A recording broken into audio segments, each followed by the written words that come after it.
Welcome back to Contemplations with Austin West. This is episode 10 on day 10 of the 40-day devotional to launch this podcast. Man, about 45 minutes ago, I was not feeling this. And I was being confronted with all my decisions to put myself in precarious positions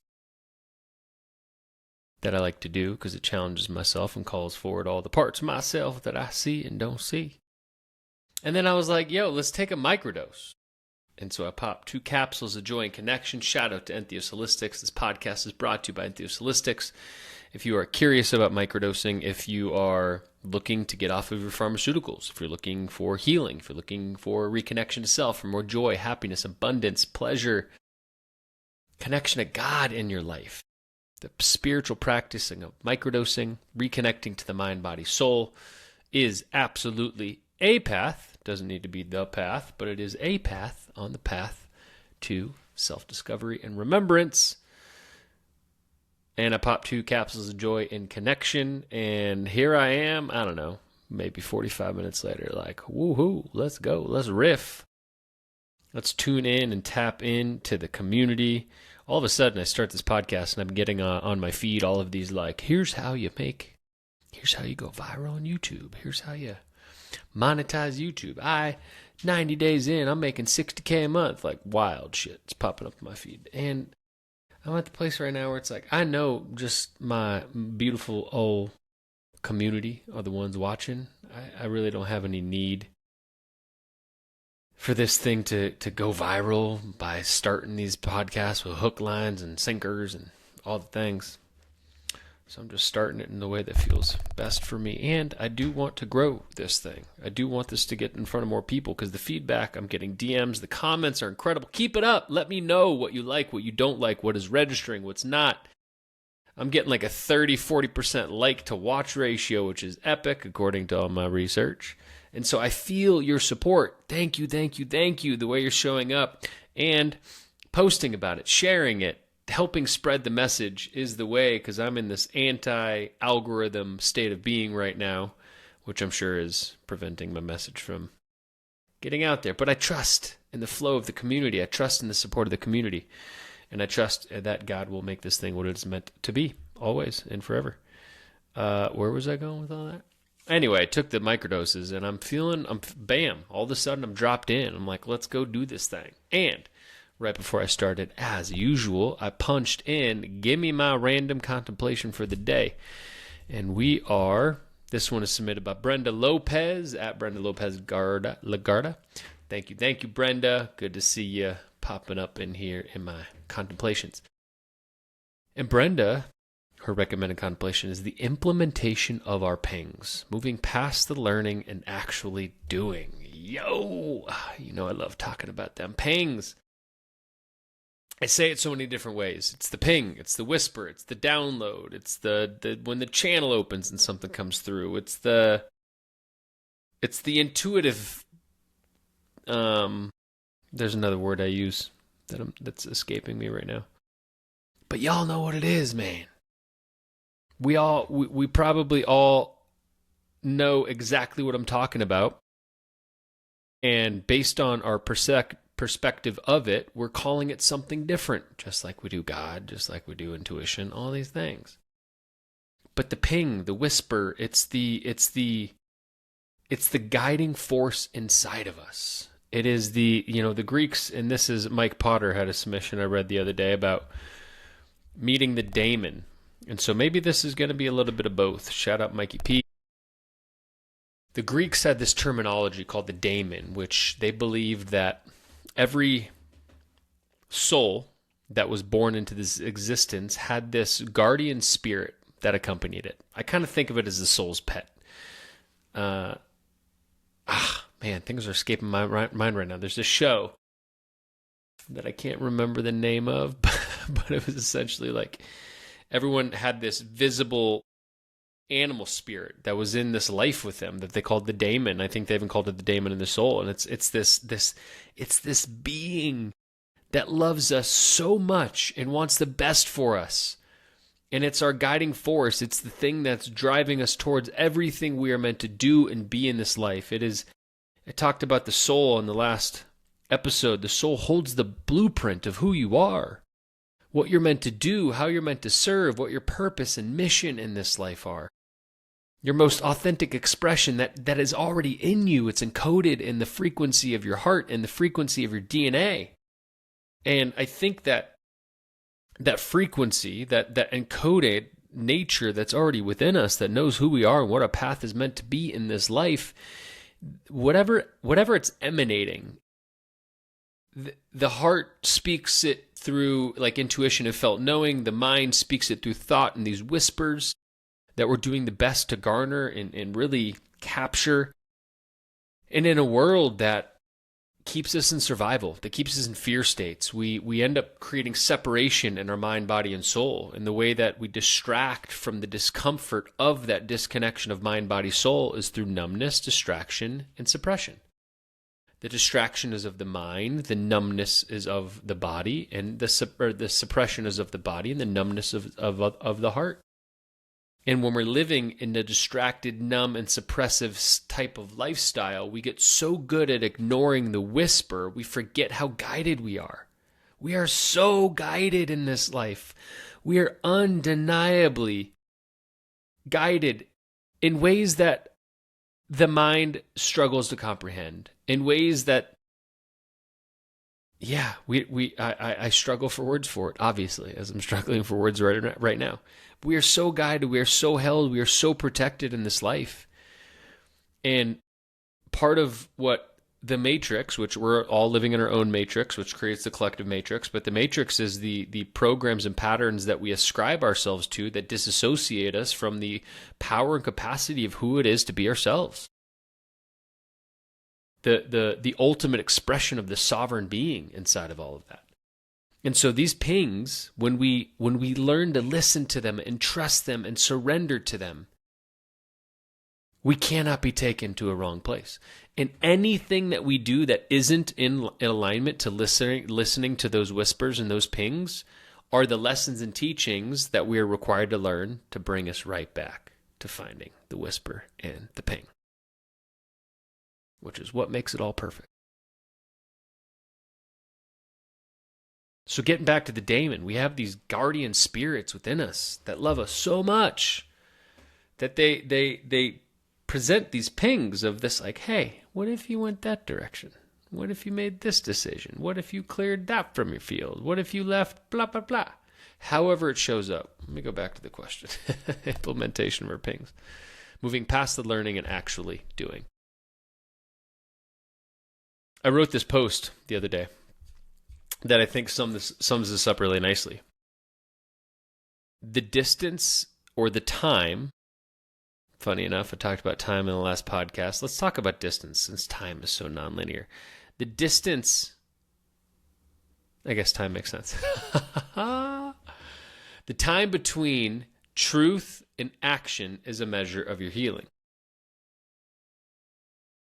This is why I think plant medicine is so difficult for people, why psychedelic experience is so difficult for people, why they have a difficult experience and then they project on that experience that it was wrong, it made me feel fear, it showed me this, it was the bad experience.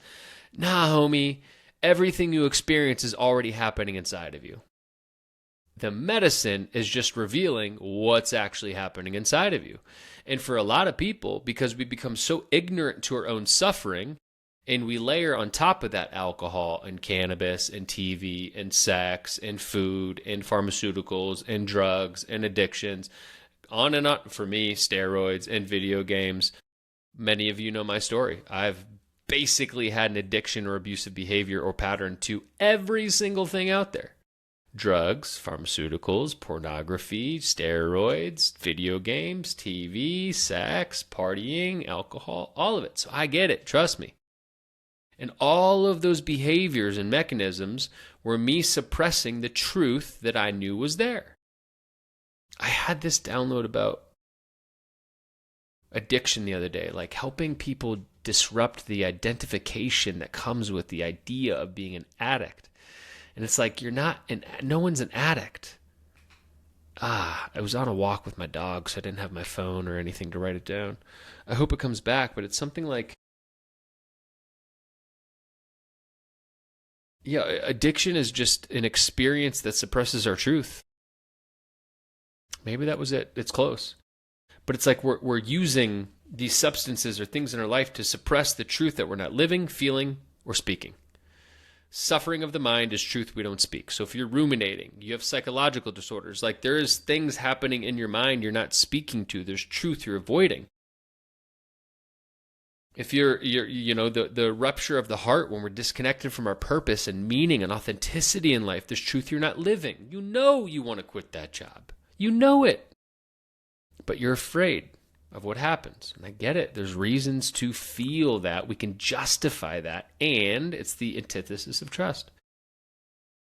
And then the body, truth that's not felt. Physical sickness is rooted in trapped emotions in the body. And so when we don't feel the truth of what's there because we bury it so deep, the body starts speaking in symptomology because it's begging for our attention. These are all mechanisms of what happens when we deny the whisper, when we deny the ping, when we don't follow the guidance because we let fear take over. Hopefully that's still working. Sounds a little fuzzy on my side. Truth, the distance between truth and action is a measure of healing, because when you start to acknowledge truth, it means you have to look at the fear preventing your truth from actualizing. And so for a lot of people, truth is so hard because we ascribe meaning to it. Truth is not meant to have meaning. Truth just is. I got it tattooed on my arm. All truths but half-truths. Principle of polarity. Y'all know that one very well. I talk about that a lot. The hermetic principle of polarity. One truth is meant to lead you to the next truth. Now, there are universal fixed truths that I'm not going to go into now. But then there are subjective truths. My experience of life. What is the truth I'm denying now that's meant to get me to the next truth? And if we follow that line, if we follow one truth to the next truth, you will inevitably and invariably end up free. Full stop. Because here's the thing about truth. We're going to get back to pings, I promise. The thing about truth is, if we live in our radical truth, speak it, feel it, live it. If we live, speak, and feel our radical truth as deeply as we are capable of in every moment for all of time, we don't really need to make a decision in our life. The decision makes themselves. That's what truth does. Truth burns away everything that is not meant for you. Everything. And so here, going back to like not giving meaning to truth, let's use relationships, for example, because I know a lot of people listening to this might be struggling with this right now. Relationship is the biggest thing for a lot of people. A lot of people aren't happy in their relationship. They're not fulfilled. They don't feel like their desires are being met. They don't feel seen by their partners. They don't feel loved in the way that they desire. And yet they don't speak that truth because they fear what it means. If I speak this, it means the end of the relationship. That's making meaning. That's a story. If I speak this, I won't be received. If I speak this, I'll get broken up with. If I speak this, what does it mean? All these stories we tell ourselves to deny the truth. And then we wonder why we suffer in the middle of a relationship. But if you speak that truth from a place of ownership and responsibility and self-worth, taking account for everything that you have to play in that, because the truth is that person has nothing to do with your experience of life. They're just a mirror of your experience of life. You don't need to make a decision on what happens at the end of that. If you speak truth and you're met in truth without making meaning of it, there's a freedom that comes from it. There's a reason they call truth the greatest aphrodisiac. You clear the field of distortion that gets in the middle of two people in the experience of the relationship. I have this profound belief that in any relationship, friendships, in family, romantic relationships, both people are feeling the exact same thing. How they interpret what they're feeling is painted by the stories, wounds, and traumas that we have in life. Our perspective is painted by our stories, beliefs, and traumas. But it doesn't deny that both people are feeling the exact same thing. And so this is why when people meet inside of truth in relationship, it's such an aphrodisiac, because it's like, oh, you're actually saying the very thing that I'm feeling. We clear the fog of distortion to meet reality the way it really is. So the implementation of our pings. Let me go back to this question. Moving past the learning and actually doing. It's recognizing that the ping is guiding you towards your truth. And the learning, like moving past learning and actually doing, it's recognizing when fear is getting in the way of your truth. Because if we can notice fear, we notice when we're choosing fear over love.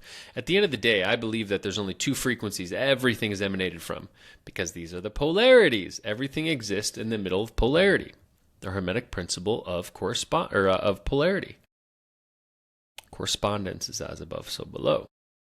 So because we need fear for love to be experienced, we need love for fear to be experienced.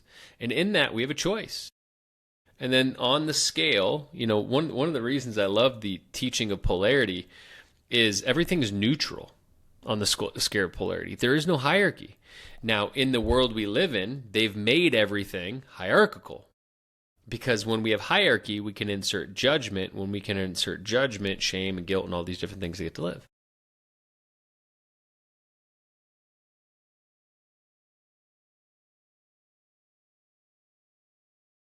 So the implementation of learning and actually doing is recognizing when fear is getting in the way of you trusting the ping that you know is there. So here's what I'm feeling in your question, Brenda. And I would love a comment to let me know if I'm on point with this or not. To pose the question, how do we implement pings, moving past learning and actually doing, tells me that you're recognizing the pings, you're just having trouble implementing them, having trouble making those changes in your life. And so I would feel this is an educated guess based on my life experience, I would educatedly guess that when you see or feel or hear the ping, immediately a story comes online which is rooted in fear that's preventing the actualization of following that thing. And I'm gonna lay down what's alive for me in the last 24 hours this conversation has been had, and I'm struggling with it, y'all. Here's what I mean. I got this ping with Entheos to go donation-based. This is going to be accessible to all. This is my shadow gene key. This is my life's work, is to integrate the shadow into aspiration, the gift. And there's this line inside of the gene keys about my gift of aspiration that I've contemplated and I've pondered, but not fully been able to grasp what it really means. And in the gift frequency, once I've integrated greed, it says that you do nothing for material gain, but never at the behest of material prosperity. Like I'm always taken care of. I always take care of myself in the face of being willing to integrate the shadow of greed. And it's like, how do both those exist? I'm living how those don't exist right now. I'm in a place where there needs to be a lot of changes made within the Entheos ecosystem, because myself and everybody, literally, that works, I don't even like the word work, that serves the mission of Entheos right now, we're not being supported in the way that brings enough stability and safety to our lives that allow us to show up and serve in an even deeper and greater capacity. And that's a hard lesson to learn. And this is a lesson I've been following for 3 years. I've been following that ping for 3 years. And now the next ping is saying like, hey, bro, at some point, you got to stop giving everything away, because you can't serve anybody if you're not supported. And so this is what I mean by all truths by half truths. It was true that I needed to meet this part of myself for years. I needed to fully integrate the shadow of greed, where I chased money for so many years. I perpetuated the debt slave matrix when I was working in finance. I needed to integrate that shadow by serving at a high capacity, because I know I do. I know my value. I know how powerful my teachings are. And I haven't stood in that value of what those teachings are. And that's beautiful. I'm going through the crunch of what those lessons are teaching me. And so when you're talking about learning and actually doing, the learning is just follow it. Figure out, like, let's fuck around and find out, y'all. Where is this going to take me? And then in the process of following that, the thing that I was once certain about is like, oh, this was the lesson. Now, what's the next thing? What's the next thing? And so I believe that myself and the team, shout out to these individuals. I love them so much for how much effort they've put into this mission. But now we're all learning that we can't continue to serve in this way. And so we're navigating that. This is the ping that we're being presented.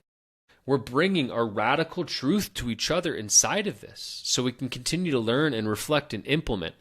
And a lot of times that comes with making scary decisions. It was a scary decision to build it this way. And it's forever going to be access-based. Like that is the core premise. The people that need help will get it. And there's a tolerance inside of that. And we're learning what that is. This is the next ping. And we might make changes in 6 months, go back again. And I think one of the things that people have such a fear of, if again I can project just based on my own experience of life, is if I make this change and then I have to take it back, what's that mean about me? What are people going to think? Boo. And it's like, fuck up. Let yourself fuck it up. Let yourself fail. Let yourself do it wrong. Give yourself enough grace and spaciousness enough to look at the fact that you are human and we are meant to fuck up along the way. Whatever perfection story is playing out, this is me talking to me 5 years ago, not anybody on this thing. I'm starting to realize a lot of times I want to come from the perspective of what did myself 5 years ago need to hear from me? I was so afraid of fucking up. And so I would get the ping and I would ignore it. Because I don't know what to do. I don't have the thing. I don't know the time. And I would start creating these stories and these narratives. So the implementation of the ping. Moving past learning, actually doing.